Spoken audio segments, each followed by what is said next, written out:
Thanks, Emily. It's a pleasure to be with you. What we're seeing here in the United States is a rather historic opening on the Republican side. I don't think we've seen this, at least in the post-World War II period. And that is, there is no heir apparent. There is no wise leader, wise man or woman on the Republican side who occupies the center of power.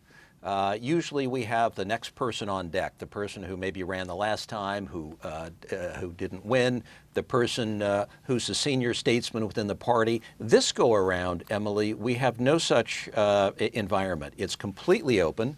And moreover, you have an opening on the Democratic side as well. In other words, there's no incumbent. So it's a completely wide open affair, and because of that, it's attracted an extraordinary number of candidates, some of whom are fairly new to the political process, a good many of whom were part of a recent Tea Party class that was elected about 6 years ago, who have brought to Washington a new sense of urgency, a new standing on a lot of these issues, and a new sharpness in terms of getting things done. It's really interesting that you say it's a wide open affair, because I guess to a British audience, they see a Clinton in the race, they see another Bush in the race, they see many of the familiar names from last time around, and they say, actually, that's not newbies, that's an oligarchy that already exists. Well, you could certainly argue that, and that could very well be one of the reasons that we've got so many people who have joined the race, is they can't imagine a world in which, you know, America, which is a creative, innovative, entrepreneurial country, ends up with a slate of candidates named Bush and Clinton. So that may be, in fact, be a driver that is bringing more people into the race. But it's an extraordinary set of circumstances, and this debate that we're going to have Thursday night here in the United States is going to be really the first manifestation of the difficulty in managing this number of candidates. You've got a dozen and a half. The logistics of just staging the debate has been a preoccupation of the country for a while, and it's been very interesting to follow. And it's interesting to look at how many of the candidates seem to be on the right of the party. Do you think that the Republican Party has shifted, is shifting to the right, and is that good?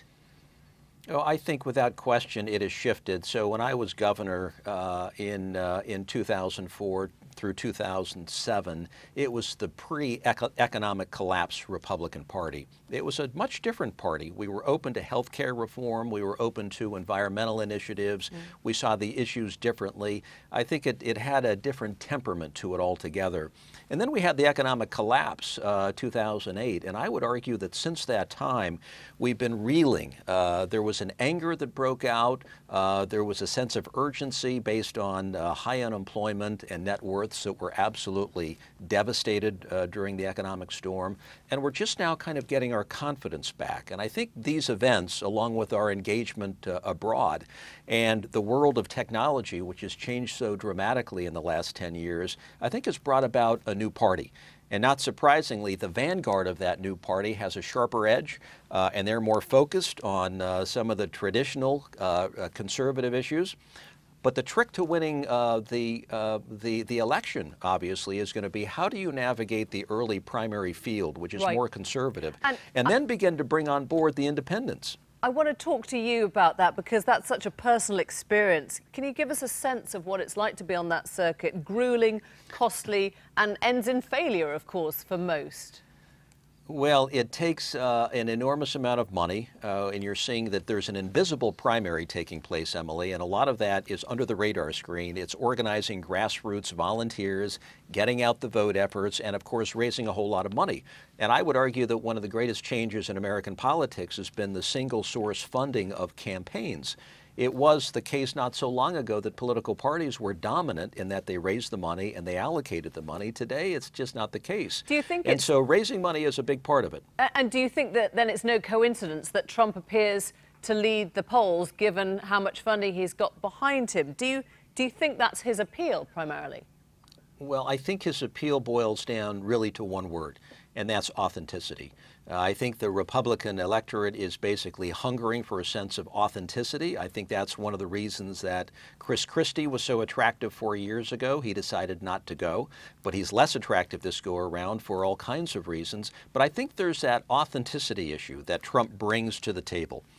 He might be outlandish in certain ways, a swashbuckling entrepreneur. He's been a job creator. He's never managed a state or never served in our legislature. Does he have but your he's seen backing? as authentic. Well, it's too early to say. I must say that I'm very impressed with his early steps in terms of how he's been able to maintain his position on the stage. But let's not forget that Governor Perry occupied the pole position for 1 month during the cycle 4 years ago. Speaker Gingrich occupied the same position for 1 month 4 years ago. So the question will be not the 1 month that Donald Trump has occupied, but can he occupy 1/4 of the year? And if that's to be the case, then he's going to have to round out a ground game where he's actually got loads of volunteers on the ground. He's got a strategy in place, and he's going to have to come up with policy platforms that are very specific in terms of what he's going to do and how he'll change the country. Jon Huntsman, thank you so much for joining us.